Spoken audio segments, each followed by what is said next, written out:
이력 카드상 공무 경력 위주 모의 면접, 이력 카드상 공무에 대한 경력이 많을 경우에 실전 모의 면접입니다. 문항 수는 10문항이며 실제 면접에서는 더 많은 질문을 받을 수 있습니다. 질문 청취 후 영상을 멈추시고 답변을 해주시기 바랍니다. 모든 질문이 끝난 후 질문에 대한 답변 예시가 소개됩니다.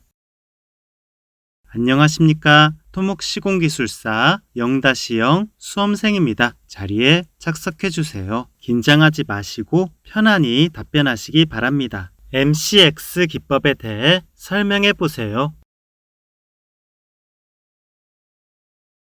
리스크 매니지먼트의 개념에 대해 설명해 보세요.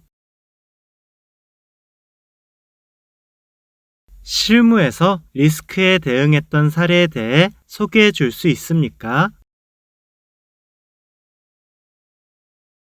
클레임의 정의에 대해 설명해 보세요.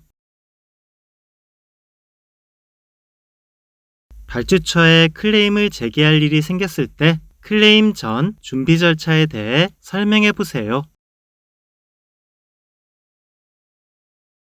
현행 감리제도의 문제점, 개선 방향에 대해 말씀해 보세요.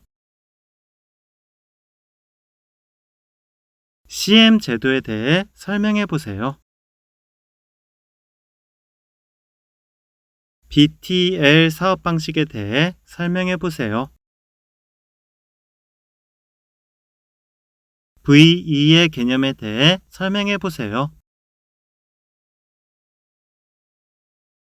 BIM의 개념에 대해 간단하게 설명해 보세요.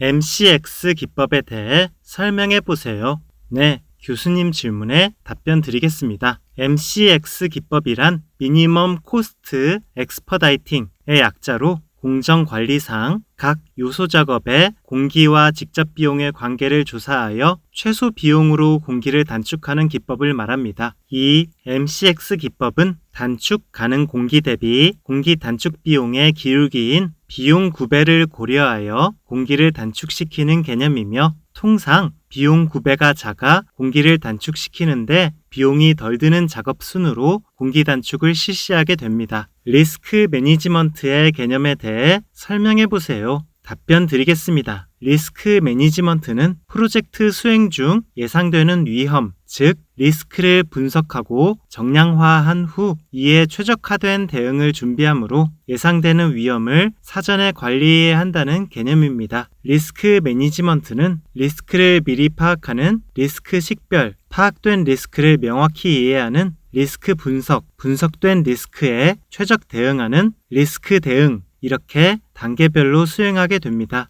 실무에서 리스크에 대응했던 사례에 대해 소개해 줄 수 있습니까? 답변 드리겠습니다. 제가 해외에서 근무하던 시절 발주처가 인터내셔널 코드가 아닌 현지 코드상 아무리 다짐을 잘한다고 하더라도 성토 지반 위에는 기계 기초를 시공하면 안 된다는 기준을 제시했었는데 이는 공기와 공사비 측면에서 받아들이기 힘든 기준이었습니다. 이때 리스크에 단독 대응하기보다는 해당 국가에서 공사를 수행하고 있는 아국업체의 사례를 수집해 각 현장별 공사 감독 기준에 대해 정리하여 비슷한 사정의 아국업체 현장과 함께 대응한 기억이 있습니다. 저는 저희 현장에서 했던 대처 방안이 리스크 대응 기법 중 리스크 전이었다고 생각합니다. 클레임의 정의에 대해 설명해 보세요. 답변 드리겠습니다. 클레임이란 공사 진행 중 당초 예상했던 사항과 다르게 변경이 된 사항에 대해 계약자와 발주자 상호 간에 합의할 수 없는 의견의 불일치 상태를 말합니다. 일반적으로 분쟁 단계에 들어가기 이전의 단계를 클레임 단계라고 합니다.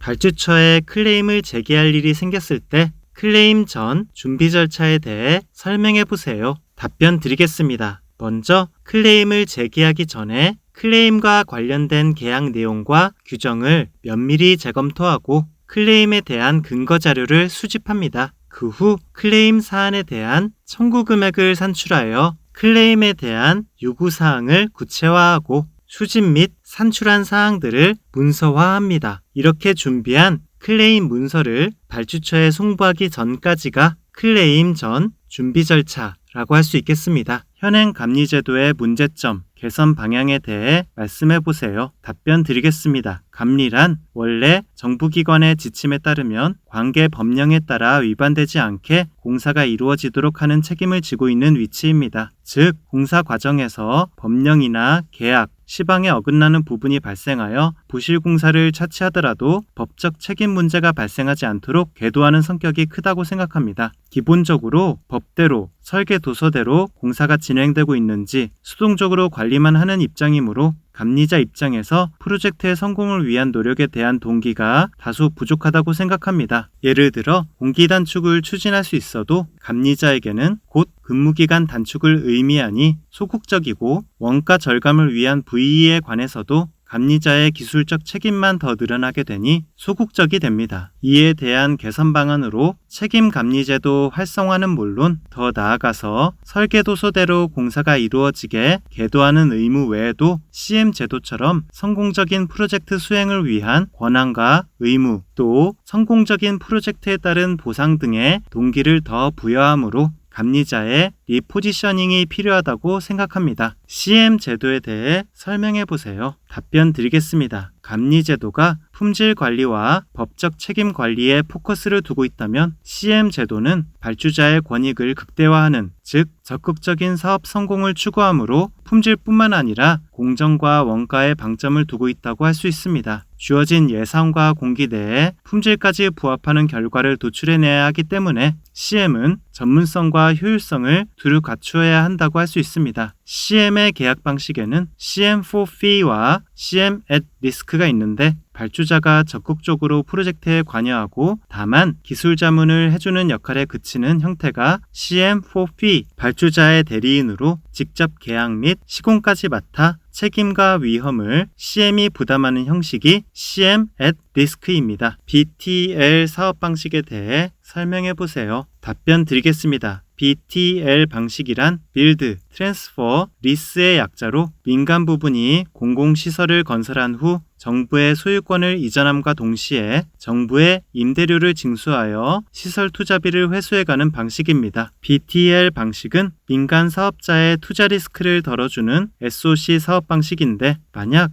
사용료 수입이 부족할 경우에도 정부에게 정해진 임대료를 받을 수 있기 때문입니다. 발주자가 생각하기에도 투자비 회수가 어려워서 기업 참여를 기대할 수 없을 것 같은 사업에 주로 적용하는 방식이라고 할 수 있습니다. VE의 개념에 대해 설명해 보세요. 답변 드리겠습니다. VE란 Value Engineering의 약어로 기능을 향상 또는 유지하되 원가를 낮추거나 최소한의 추가 원가를 투입하여 품질을 대폭 향상시키거나 공기를 단축하는 활동입니다. 식으로 기본 원리를 표현하자면 가치 V는 비용 C분의 기능 F로 C를 낮추거나 F를 향상시켜 V를 극대화하는 활동이 바로 VE입니다. BIM의 개념에 대해 간단하게 설명해 보세요. 답변 드리겠습니다. BIM은 계획, 설계, 시공, 유지관리 등 건설공사의 모든 생애주기 단계의 정보를 3차원 모델링으로 체계화해서 통합 관리하는 시스템을 말합니다. BIM은 3D 정보 모델을 뜻하는 PBS와 공정 붕괴 정보인 WBS, 내역 수량 및 단가 붕괴 정보인 CBS를 통합 관리하는 시스템이라고 할 수 있습니다. 모범 답안을 기억하여 다시 한번 모의 면접 연습을 해봅시다.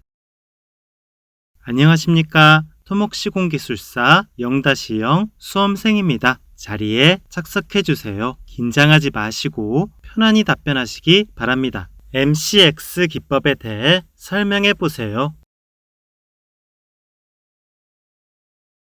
리스크 매니지먼트의 개념에 대해 설명해 보세요. 실무에서 리스크에 대응했던 사례에 대해 소개해 줄 수 있습니까? 클레임의 정의에 대해 설명해 보세요. 발주처에 클레임을 제기할 일이 생겼을 때 클레임 전 준비 절차에 대해 설명해 보세요. 현행 감리제도의 문제점, 개선 방향에 대해 말씀해 보세요. CM 제도에 대해 설명해 보세요. BTL 사업 방식에 대해 설명해 보세요.